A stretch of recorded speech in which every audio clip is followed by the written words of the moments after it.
Okay, the next thing I put on my list here is this isn't so much a fault of the Kamala Harris campaign. This is more just a social phenomena that has been getting worse and worse every year, in my opinion. Enough to the point where, obviously, based on the results of this election, that enough people in the United States also felt that it was an issue. But to continue on about this, my first point that I made on this episode was about censorship and free speech. There are real accounts of censorship issues going on in the United States right now, meaning the government intervening with people's social media accounts to take down things that they deem as hate speech or offensive, etc. That's actually occurring. But you have this other social phenomena occurring right now where it's not necessarily a breach of freedom of speech because it's not the government doing it, but it's the actual people doing it to each other, where you have people primarily on the left cutting off people on the right. It's literally occurring right now. Like I said in the beginning of the episode, people on the left are cutting out people from the right, divorcing their husbands, refusing to have sex with men, getting rid of their friends, etc., because of their vote.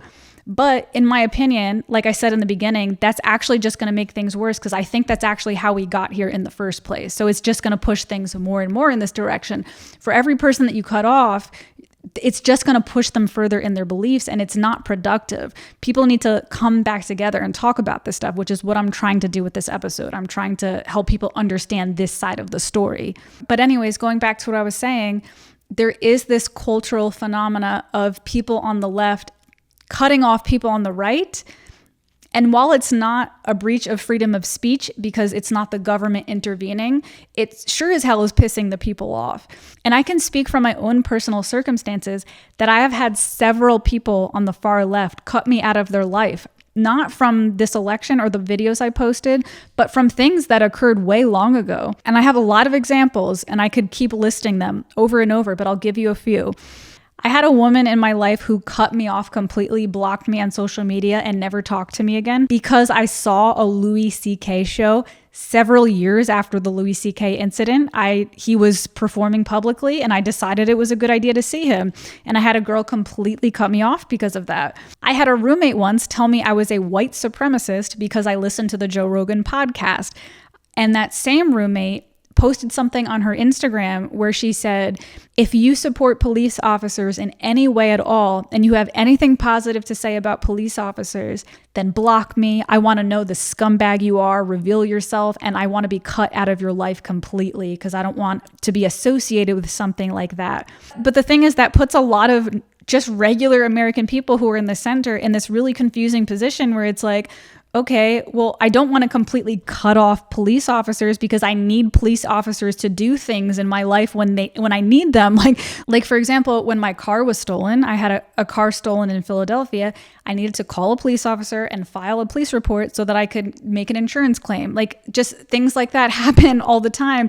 And if I'm being pressured against a wall, like fuck you if you support police at all, I'm going to be like, all right, well, I'm just going to go this way because that seems too extreme. I don't agree with the things going on here, but that's too much for me, you know? So stuff like that is just pushing America in this direction. I think people are really disillusioned by this pattern that's happening. And if you haven't seen it occurring over the years, you sure as hell should start seeing it now because it's only getting worse and worse. And I mean, the list goes on. I had a guy who I interviewed on my podcast. He unfollowed me on Instagram because I work out and build muscle at the gym, and that building muscles is a part of the patriarchy, which makes no sense because I'm a fucking woman and I wanted to build muscles in my glutes and my legs and etc. So I had that occur. I had a perfectly good bandmate completely drop out of my band because I listened to Jordan Peterson, who I love Jordan Peterson's work. I don't agree with all his political beliefs, but his work literally helped me get out of a depression and helped me not kill myself. Yet I had a perfectly good bandmate leave my band because I listened to Jordan Peterson. Meanwhile, I've been nothing but completely nice to this person. Every time they showed up, I would greet them with like a glass of water and food. I took really good care of him. I always paid him first before I paid myself. I treated him with so much love and respect, and he left the band. And by the way, we had fantastic musical chemistry, but he left the band because I liked Jordan Peterson. I'm going to try to calm down my anger now because I did think it was important for the people to get the power back in their hands and talk to each other. But when I'm reviewing these things in my head, it's really hard not to feel angry by some of these incidences. And again, like I said, every single one of the incidences that I'm talking about were all from people on the far left. I have never, ever had one single friend on the right, and I have friends on both sides of the political spectrum. I have never had one single friend on the far right cut me out of their life because I've said something that was a far left idea.